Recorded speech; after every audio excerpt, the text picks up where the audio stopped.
నమస్తే, welcome to రణక్షేత్రం. Andhra Pradesh రాజకీయాల్లో 2024 సార్వత్రిక ఎన్నికలు చాలా కీలకంగా మారుతున్న నేపథ్యం. ఏ నియోజకవర్గానికి ఆ నియోజకవర్గంలో నువ్వా నేనా అన్నట్లుగా అధికార ప్రతిపక్షాల మధ్య, కూటమి మధ్య యుద్ధ వాతావరణం నెలకొంది. సో ఈ నేపథ్యంలో కీలకమైన నియోజకవర్గాల్లో గెలుపెవరిది అన్నది అందరిలోనూ కూడా ఉత్కంఠ రేపుతున్న అంశం. ఇక ప్రధానంగా ఈ ఎన్నికల్లో విశాఖ జిల్లా వైపు ఫోకస్ ఎక్కువ ఉంది. ఎందుకంటే జగన్మోహన్ రెడ్డి గారు ఈసారి మళ్ళీ అధికారం చేపడితే విశాఖని రాజధాని చేయడమే కాకుండా ఎగ్జిక్యూటివ్ క్యాపిటల్, అక్కడి నుంచే ప్రమాణ స్వీకారం చేస్తానని ఆయన సభలో ఛాలెంజ్ విసిరిన నేపథ్యం. సో దీన్ని అడ్డుకోవడానికి పొత్తు పార్టీలు సర్వశక్తులు ఒడ్డుతున్నాయి. అమరావతి రాజధాని నినాదంతో వాళ్ళు ముందుకు సాగుతున్నారు. మరి విశాఖపట్నం ఎగ్జిక్యూటివ్ క్యాపిటల్ కాబోతుందా, అమరావతి రాజధానిగా ఉంటుందా? ఇది ఆంధ్రప్రదేశ్ ప్రజల్లో ఉత్కంఠ రేపుతున్న అంశం. సో ఇందులో భాగంగా ప్రధానంగా ఈ మధ్య కాలంలో ఎన్నికలు నోటిఫికేషన్ రాకముందు నుంచి కూడా ప్రచారం జరుగుతున్న నియోజకవర్గం ఒకటి విశాఖపట్నంలో, అదే భీమిలి నియోజకవర్గం. భీమిలి నియోజకవర్గంలో ఈసారి ఎవరు గెలబోతున్నారు? ఎర్రమట్టి దెబ్బల అంశం అవనియండి, అక్కడ టూరిజం శాఖకు సంబంధించిన కొండని దొలిచి గుండును చేశారు అని పవన్ కళ్యాణ్ గారు ఆ ప్రాంతంలోకి వెళ్ళడం, పెద్ద ఎత్తున హడావిడి చేయడం, రాష్ట్ర వ్యాప్తంగా ఒక్కసారి విశాఖపట్నం వైపు చూసే విధంగా అక్కడ అధికార ప్రతిపక్షాల మధ్య యుద్ధ వాతావరణం నెలకొన్న నేపథ్యం. ఋషికొండను బోడుగుండు చేశారు, అక్కడ ఒక అద్భుతమైన సౌధాన్ని నిర్మించారు. ఇది జరిగిన ప్రచారం. సో ఈ నేపథ్యంలో భీమిలి నియోజకవర్గంలో ఉన్న ఈ ప్రాంతాలు కాంట్రవర్సీగా మారిన ఇక్కడ అంశాలు ఏ పార్టీ వైపు మొగ్గు చూపిస్తున్నాయి, చాలా కీలకంగా మారనున్న నేపథ్యం. భీమిల చరిత్ర కూడా ఒకసారి పరిశీలిద్దాం. గతంలో ఇక్కడ గెలిచిన వారెవరు, ఈసారి అధికార పొత్తు పార్టీల మధ్య ఏ అభ్యర్థి బరిలో ఉన్నారు, కీలకమైన అభ్యర్థులు ఈసారి ఇక్కడ పోటీ చేయబోతున్నారు, అదేంటో చూద్దాం. భీమిలి నియోజకవర్గం ఇందులో ఉన్న మండలాలు ఒకసారి పరిశీలిస్తే భీమిలి, ఆనందపురం, పద్మనాభం, విశాఖపట్నం రూరల్. ఇక ఇందులో ఉన్న ఓటర్ల విషయానికి వస్తే పురుషులు 1,73,712 మంది కాగా స్త్రీలు 1,78,999 మంది. ఇక ట్రాన్స్జెండర్లు 17 మంది. మొత్తం ఇక్కడున్న ఓట్ల సంఖ్య 3,52,728. ఇక సామాజిక రాజకీయ చరిత్రను పరిశీలిస్తే 11 సార్లు క్షత్రియ, 4 సార్లు కాపు అభ్యర్థులు ఇక్కడి నుంచి విజయ పతాకాన్ని ఎగురవేశారు. తెలుగుదేశం, కాంగ్రెస్ 6 సార్లు, వైసీపీ 1 సారి ఇక్కడ విజయాన్ని సాధించింది. ఇక పూసపాటి గజపతి రాజు ఈ భీమిలి నియోజకవర్గం నుంచి 4 సార్లు గెలుపొందగా నరసింహరాజు 4 సార్లు గెలుపొందారు. అంటే క్షత్రియుల కంచుకోట భీమిలి నియోజకవర్గం అని గతం చెప్తుంది. అయితే గంటా శ్రీనివాసరావు 1 సారి, మొత్తం శెట్టి 2 సార్లు ఇక్కడి నుంచి విజయటంగా మోగించారు.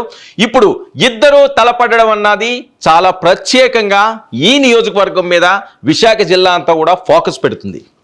ఇక సామాజిక ముఖ చిత్ర విషయానికి వస్తే తూర్పు కాపులు ఇక్కడ 24%, ఎస్సీ 14%, యాదవ 7%, నాగవంశీయులు 7%, కొప్పుల వెలమ 5%, మత్స్యకారులు 4%, ఇతర కులాలు 39%గా ఇక్కడ ఓటర్లు ఉన్నారు.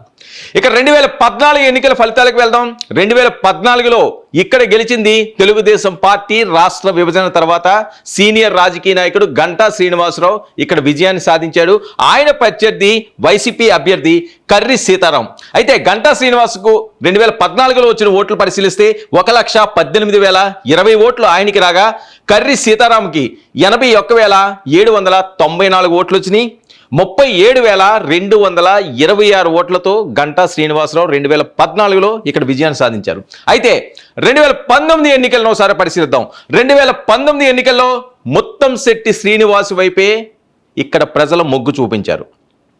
మొత్తం శెట్టి అపజయం లేని పొలిటీషియన్. ఆయన పార్లమెంటు నుంచున్నా, అసెంబ్లీకి నుంచున్నా విజయమే సాధిస్తారు అని పేరున్న వ్యక్తి. ఆయన భీమిలి నియోజకవర్గంలో మళ్ళీ డంకా బనాయించారు. ముత్తంశెట్టి శ్రీనివాస్కు 1,01,629 ఓట్లు రాగా ఆయన మీద పోటీ చేసిన స్వర్గీయ సబ్బం హరి సీనియర్ రాజకీయ నాయకులకి 91,917 ఓట్లు పోలిని 9,712 ఓట్లతో ముత్తంశెట్టి శ్రీనివాస్ విజయం సాధించారు. ఇక ఈసారి బరిలో ఉన్న అభ్యర్థులు నువ్వా నేనా అనే విధంగా పోటీ జరుగుతుంది భీమిలి నియోజకవర్గంలో. ఇద్దరు కాపు సామాజిక వర్గానికి చెందిన వ్యక్తులే, సుపరిచితులే. ప్రజారాజ్యం పార్టీలో ఇద్దరు గెలిచిన చరిత్ర ఉన్న వాళ్ళే. ఆయనే గంటా శ్రీనివాసరావు తెలుగుదేశం పార్టీ నుంచి, అలాగే ముత్తంశెట్టి శ్రీనివాసరావు వైఎస్ఆర్సీపీ నుంచి మరొకసారి భీమిలి నియోజకవర్గం నుంచి బరిలో ఉన్నారు.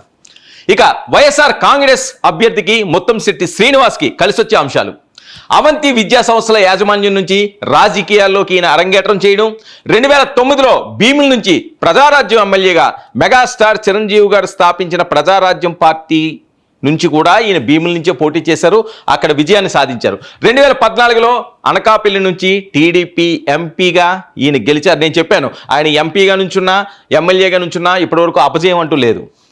ఇక 2019లో వైసీపీ నుంచి భీమిలి ఎమ్మెల్యేగా ఈయన పోటీ చేసి గెలడమే కాకుండా మంత్రి పదవి కూడా చేపట్టారు. మళ్ళీ భీమిలి నుంచే వైసీపీ అభ్యర్థిగా బరిలోకి దిగనున్నారు.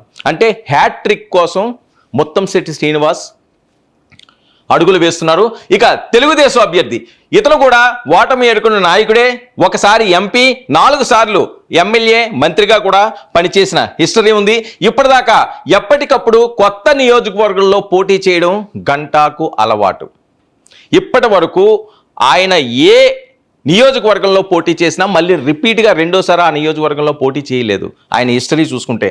కానీ ఈసారి భీమిల్లో ఆయన రెండోసారి పోటీకి దిగారు. మరి గంట బజాయిస్తారా, ముత్తంశెట్టి ముందుకు దూసుకుపోతారా అన్నది చాలా ఉత్కంఠ రేపుతున్న అంశం. ఇక 2014లో గెలిచిన నియోజకవర్గం నుంచే ఇప్పుడు మళ్ళీ ఆయన పోటీకి దిగారు. జనసేన అండ కూడా విజయానికి దోహదకారి అని మాట్లాడుకుంటున్నారు. అయితే జనసేన అన్నది ముఖ్యంగా ఇక్కడ మాట్లాడవలసిన అవసరం ఉంది. ఇక్కడ జనసేన 2019 అభ్యర్థి పంచకర్ల సందీప్ పవన్ కళ్యాణ్ గారికి ఇష్టమైన వ్యక్తి. పంచకర్లకి పవన్ కళ్యాణ్ గారికి చాలా దగ్గర సంబంధం ఉన్న వ్యక్తి. ఎందుకంటే చాలా సందర్భాల్లో పవన్ కళ్యాణ్ గారు ప్రచారాల్లో భాగంగా కొన్ని అంశాల్లో మాట్లాడిన భాగంగా పంచకర్ల సందీప్ పేరు ఆయన ప్రస్తావించిన సందర్భాలు ఎన్నో ఉన్నాయి. అంటే యువకుడు గట్టిగా పనిచేస్తాడు, జనసేనకి ఇలాంటి వాళ్ళు ఉండాలి అని చెప్పి ఎగ్జాంపుల్గా సందీప్ని చూపించే పరిస్థితి. కానీ ఆయన ఆశించాడు 2024 టికెట్ వస్తుందని, పొత్తులో భాగంగా టికెట్ దక్కలేదు. అదొక అసంతృప్తి ఉంది. ఓకే, సందీప్ పవన్ కళ్యాణ్ గారు గీత గీస్తే ఆ గీత దాటడు, అంతవరకు ఓకే. కానీ వాళ్ళు క్యాడర్ గంటా శ్రీనివాస్కి సహకరిస్తారా అంటే కాస్త అనుమానాలు వ్యక్తం అవుతున్నాయి. ఎందుకంటే గతంలో గంటా శ్రీనివాసరావు గెలిచిన తర్వాత 2014లో పెద్దగా భీమిలి వైపు చూడలేదు అని కూడా ప్రచారం జరిగిన నేపథ్యం. రెండోసారి ఆయన ఒకే నియోజకవర్గం నుంచి పోటీ చేయలేని హిస్టరీ. మరి ఈసారి అక్కడి నుంచి ఆయన పోటీ చేస్తున్నాడు. ఇవన్నీ కూడా చాలా కీలకంగా ఈ ఎన్నికల్లో మారనున్నాయి. ముత్తంశెట్టి శ్రీనివాస్ ఇప్పటికే 2 సార్లు అక్కడ గెలడం జరిగింది. ప్రస్తుతం ఆయన ఎమ్మెల్యేగా ఉన్నారు, మంత్రిగా కూడా పనిచేయడం జరిగింది. ఆయన నియోజకవర్గంలోనే గత 5 సంవత్సరాల నుంచి కూడా అక్కడ వర్క్ చేసుకుంటూ వెళ్తున్నారు. మరొక విషయం, గంటా శ్రీనివాసరావుకి చాలా ఆలస్యంగా ఇక్కడ సీట్ రావడం కూడా జరిగింది. అప్పటికే ముత్తంశెట్టి శ్రీనివాసరావు గారు తన నియోజకవర్గంలో విస్తృతంగా పర్యటించారు. గ్రామాలు గడప గడప కూడా ఆయన ఎలక్షన్ చేసేసుకున్నారు అని. భీమిల్లో జగన్మోహన్ రెడ్డి భారీ సభ ఏర్పాటు చేయడం స్టార్టింగ్లోనే ఆయనకి కొత్త ఓపెన్ తీసుకొచ్చింది, క్యాడర్లో కొత్త ఉత్సాహాన్ని నెలకొంది అని చెప్పి మాట్లాడే పరిస్థితి. ఇక ఎలక్షనీరింగ్లో దిట్ట అని చెప్పుకునే టీడీపీ అభ్యర్థి గంటాకు భీమిలి పాత నియోజకవర్గం కావడం ప్లస్ అయినప్పటికీ కూడా మరి రెండోసారి అక్కడికి వెళ్తే వర్కౌట్ అవుతుందా? ఇంకా ప్రతిసారి నియోజకవర్గం మారుస్తానే ప్రచారం ఆయనకి మైనస్గా మారింది. నేను ముందుగానే చెప్తున్నట్లుగా ఇప్పటి వరకు కూడా ఆయన పోటీ చేసిన నియోజకవర్గంలో మళ్ళీ పోటీ చేయలేదు.